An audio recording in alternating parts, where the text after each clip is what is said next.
పిఠాపురంలో మీకు చెప్పాను ఇందాకే, సాయంత్రం రిజిస్టర్ చేశాను ల్యాండ్ అని. త్వరలోనే అక్కడ నా ఇల్లే కడతాను, ఆఫీస్ కూడా కడతాను, క్యాంప్ ఆఫీస్ ఇక్కడ కడతాను. 1 ఎకరం స్థలం, 1 ఎకరం 2 ఎకరాల స్థలం పార్టీ ఆఫీస్. ఈరోజు నాకు బాధగా ఉంది, రోడ్ల మీద ఉండిపోతూ ఉన్నారు. జనసేన ఆఫీస్కి రావాలి అంటే ముందు వాకిళ్ళు తెరిచి ఉండాలి. అందుకే నాకు 2 ఎకరాల స్థలం పెట్టండి, ఎవరు వచ్చినా ముందుకు రావాలి. ఇలా ఉండాలి కనీసం. మా హక్కు ఇది జనసేన ఆఫీసు. కానీ చిన్న ఆఫీసులు అయిపోతే ఏమనిపిస్తాయి, దూరం నుంచి ఉంటారు. ఇంత ప్రేమగా వచ్చిన మీకు గేట్లు తెరిచి జనసేన మిమ్మల్ని వచ్చి రా అని చెప్పేలాగే 1 ఎకరం 2 ఎకరాల స్థలం మీరు వచ్చి సాయంత్రాలు కూర్చున్నా నాకు ఇబ్బంది లేదు, మాట్లాడుకునే ఇబ్బంది లేదు, ఇలా రోజు మాట్లాడుకునే నాకు ఇబ్బంది లేదు. అలాగే చాలామంది పిటిషన్స్తో వస్తూ ఉన్నారు. ఈరోజు ఒక 5 మందిని నేను అపాయింట్ చేశాను ఇక్కడి నుంచి రాకముందే. వారి చేత పిటిషన్లు తీసుకుంటా ఉన్నా. ప్రయారిటీ ఒకటే చెప్పాను, ఎవరైనా సరే మెడికల్ సంబంధించిన సమస్యలు వస్తే దాని ప్రయారిటీ తీసుకోండి. అలాగే లా అండ్ ఆర్డర్ సమస్య, ఏమైనా కిడ్నాపింగ్లు జరిగినా దాడులు జరిగినా అది ప్రయారిటీ తీసుకోండి. అలాగే విద్యార్థులకి ఏదన్నా కష్టాలు ఏదైనా విద్యకు సంబంధించి ఉంటే అది ప్రయారిటీ తీసుకోండి.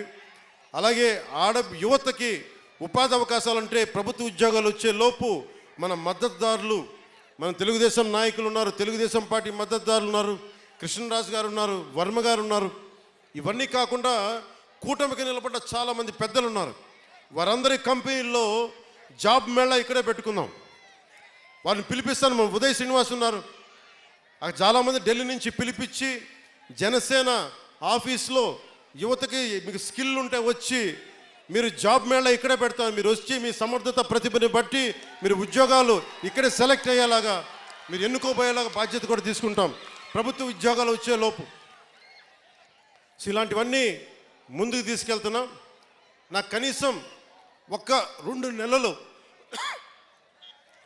1 క్వార్టర్ సమయం కావాలంటే, కనీసం క్వార్టర్ అంటే గత ప్రభుత్వం క్వార్టర్ కాదు, బ్యాంక్ క్వార్టర్ అంటే 3 నెలలు. ఆ మందు ఇంకా అమ్ముతున్నారా వాళ్ళు? ఇంకా అమ్ముతున్నారు. అబ్కారీ శాఖ మంత్రి కొల్లు రవీంద్రబాబు గారిని అడగలిగిన పరిస్థితి. ఇంకా వాళ్ళు మందు అమ్ముతున్నట్టున్నారు కదా. ఇంకా అంటే మరి ఏదో కొత్త మధ్య విధానం తీసుకొచ్చే వరకు తప్పదు అనుకుంటాం. దొరకట్లేదండి. సరే, ఈ లోపు దయచేసి ఎవరన్నా తాగాలని మైండ్ సెట్తో ఉంటే దయచేసి దాన్ని ఆరోగ్యాలు కాపాడుకొని తాకండి. అదొకటి నా విన్నపం.